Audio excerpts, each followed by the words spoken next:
అందరికీ నమస్కారం. మీ గుత్తికోట విజయభాస్కర్ మళ్ళా వీడియో ముందుకు వచ్చాడు. శరమామూలే గుత్తికోట విజయభాస్కర్. ఇలాగనే వీడియోలన్నీ చాలా వీడియోలు చేస్తుంటాం. ఎందుకంటే మా ప్రాంతం అభివృద్ధి కావాలి.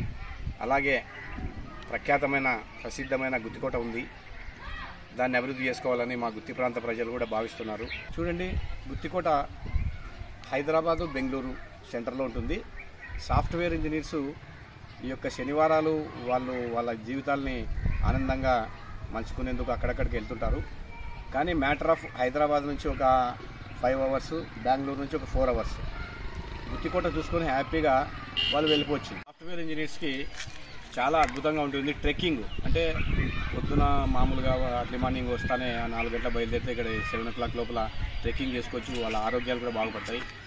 ముఖ్యంగా చరిత్ర కలిగిన ఈ యొక్క కోటను మీ పిల్లలకు తెలియజేస్తే వారు కూడా అబ్బా ఈ యొక్క చరిత్ర ఇంత ఉందా మన ప్రాంతంలో అని వాళ్ళు కూడా తెలుసుకుంటారు. చాలా ఉపయోగాలు ఉన్నాయి. ఇలా గుత్తికోట అంటేనేమి, పెనుగొండ కోట అయితేనేమి, రాయదుర్గం కోట అంటేనేమి, గండికోట అయితేనేమి, ఇవన్నీ కూడా చరిత్రను తెలపాలి మనము మన పిల్లలకు. తర్వాత ఇంకో విషయం ఏమంటే, దాదాపుగా హైదరాబాద్కి లేదు అంత చరిత్ర, అనంతపురంకి లేదు, గుత్తికోటకు అంత చరిత్ర ఉంది. ఎందుకంటే 3వ శతాబ్దంలో అశోకుని కాలం నుంచి బ్రిటిష్ వారి వరకు, అంటే 1947 వరకు గుత్తికోటకు ఆ యొక్క అనుబంధంతో ఉన్న చరిత్ర ఆనవాళ్ళు ఈ ప్రాంతంలో అద్భుతంగా మనకి అగుపిస్తాయి. వీటన్నిటిని మీరు చూడొచ్చు. గుత్తికోట అంటే గుత్తికోట ఒకటే కాదు, గుత్తి చుట్టుపక్కల కూడా చాలా అద్భుతమైన ప్రదేశాలు ఉన్నాయి. గుత్తి టౌన్లోనే చాలా టెంపుల్స్ ఉన్నాయి, పురాతనమైన టెంపుల్స్, 400-500 సంవత్సరాలు కట్టించిన టెంపుల్స్. అలాగే ఇక్కడ నుంచి ఒక 40 కిలోమీటర్స్ దూరంలో చిప్పగిరి టెంపుల్స్, విజయనగర సామ్రాజ్యం వాళ్ళు నిర్మించినవి. అలాగే ఇక్కడ నుంచి ఒక 25 కిలోమీటర్స్ వాల్మీకి కేవ్స్. అలాగే ఇంకా మనం చెప్పుకుంటూ పోతే అశోకుని శిలాశాసనాలు, అవి 12 కిలోమీటర్ల దూరంలో ఉంటాయి గుత్తికోటకు. ఇవన్నీ మీరు చూడొచ్చు అనమాట. ముఖ్యంగా మనము ఇంకా ఏం చూడొచ్చు గుత్తికోట నుంచి, ఒక 50 కిలోమీటర్స్ దూరంలో బెలూమ్ కేవ్స్.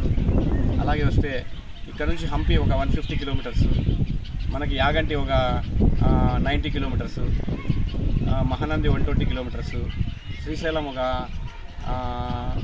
250 కిలోమీటర్స్. ఇలా చెప్పుకుంటా పోతే ఇంకా చాలా ఉన్నాయి. అసలుకి మంత్రాలయం అయితే 120 కిలోమీటర్స్ దగ్గరలో ఉంటుంది గుత్తికోటకు. మీరు మంత్రాలయంకి వచ్చినా, గండికోటకు వచ్చినా, బెలూమ్ కేవ్స్కి వచ్చినా గుత్తికోటను సందర్శించాల్సిందిగా ఈ సందర్భంగా గుత్తి ప్రజలందరి తరఫున, మా సంరక్షణ సమితి టీం తరఫున కూడా విజయభాస్కర్ విద్యా సంస్థలకు, విద్యార్థులకు నేను తెలియజేయడం ఏమనగా, ఉదయాన్నే మీరు మీ యొక్క స్కూళ్ళలో అయితేనేమి, హాస్టల్లో అయితేనేమి, మీరు పొద్దున్నే వందే మాతరం, అలాగే జనగణమన, అలాగే ప్రతిజ్ఞ చేసుకుంటారు. ఏమని? భారతదేశం నా మాతృభూమి, భారతీయులందరూ నా సహోదరులు, నేను నా దేశంను ప్రేమించుతున్నాను, సుసంపన్నమైన బహువిధమైన నా దేశ సంపదను నేను కాపాడుకుంటానని మీరు ప్రతిజ్ఞ చేస్తారు. ఆ ప్రతిజ్ఞను మీరు ఖచ్చితంగా చేయాలని ఈ సందర్భంగా గుత్తికోట విజయభాస్కర్ కోరుతున్నాడు.